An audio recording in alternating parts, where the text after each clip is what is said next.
Hello guys, welcome back to the channel. We are looking at the 2018 Mahindra Roxor, and let me turn off the engine here real quick.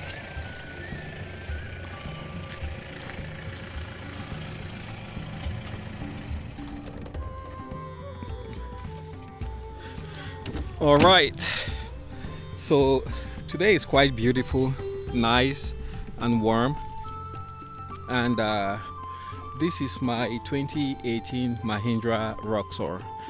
The reason I'm making this video is because yesterday I was watching one of my favorite YouTube channels. It is MKBHD. I believe I said it right. I hope I did. And he was talking about electric vehicle manufacturers and the reality of vehicle availability and manufacturing in that sector. And what he noticed was that most of the manufacturers in that sector actually overpromise, and they do not deliver on the vehicles that they said they would be producing and have in the market. He gave some examples, especially a major example like Tesla with the Cybertruck, the new Tesla Roadster, which people actually put down money for as deposit, yet they never received any vehicle. Some of those vehicles were promised more than 2 years ago, 3 years ago, some 4 years ago, since 2017, and they have not been come to production. He goes further on to list a couple of other manufacturers and the vehicles that they promised that they were going to bring to market. They even collected deposits, and those vehicles never made it to market. So I was thinking about the Mahindra Roxor, and a lot of people take it for granted. I've seen comments about some people saying that it's too expensive. It should cost about $10,000, $11,000. I just don't get it. Like people underestimate what it takes to actually bring together all the parts, go through the regulatory hurdles, do the engineering, set up a factory, employ people, not just the ones building the cars, but HR, marketing, legal department. All of those have to just come together, jive together for just a single vehicle like the Mahindra Roxor that you see right here to actually be able to sit on a dealership lot. So MKBHD, he gave many examples, companies that have been able to raise billions and billions of dollars, yet all what they have to show for that is just maybe 1 or 2 prototypes that work. It's quite a challenge.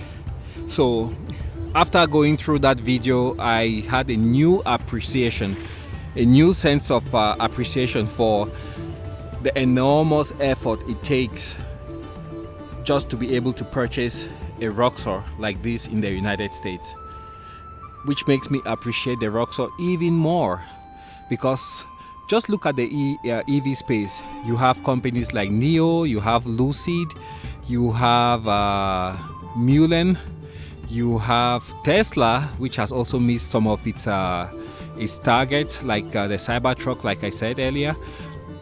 You have Faraday Futures, you have there's just a whole slew of companies. I can't think of all of them right off the top of my mind.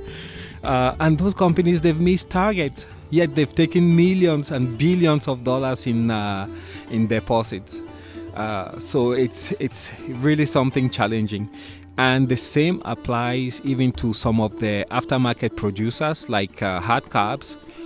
You see, they produce this very solid hard cab for the Mahindra Roxor.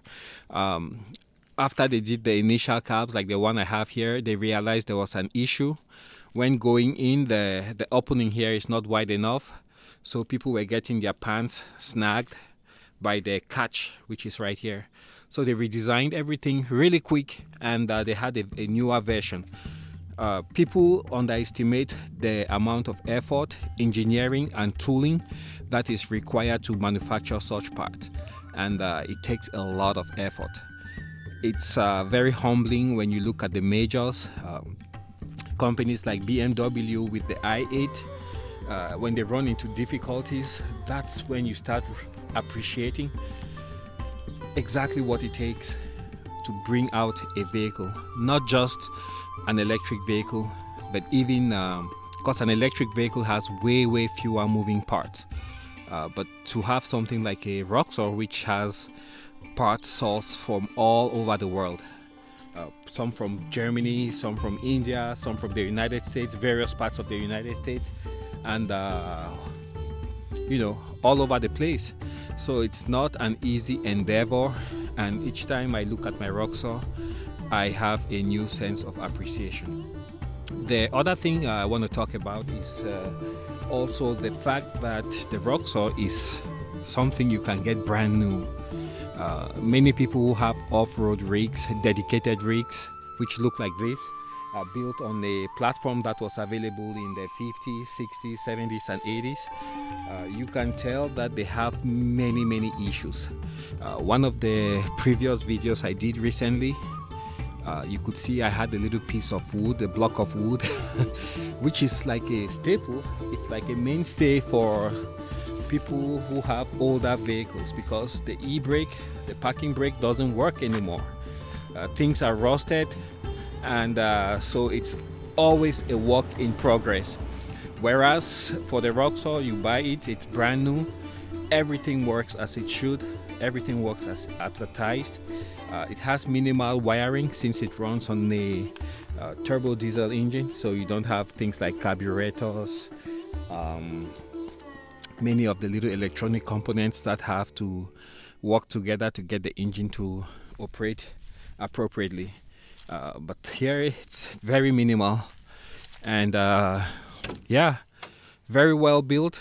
I'm satisfied with my purchase, and so next time you look at the Roxor, please take a moment to appreciate the amount of engineering and work that goes into putting together one of these and having it shipped out to the dealership to be sold. It's very difficult, it's quite challenging, and it's very humbling seeing some of the majors go through that process. I will put a link to the MKBHD video below, so you guys can go there and watch and see for yourself how he analyzes everything in a very eloquent manner. But for now, let me take you guys on a quick ride. That's what I love. Starts first time every time. Parking brake, it works. Gear shift, it works. So it's ready to rock and roll. I don't have to sit and doubt what's happening, if the Roxor is going to start, if it won't start. Only difficulty I have a regular battery. I don't have the AGM, so my cold cranking amps are a bit lower, and that means on very cold days I have a little bit of difficulty with the battery cranking the engine over. With that being said, thanks a lot guys for joining me on this video, and I will catch you guys on the next one. Bye for now.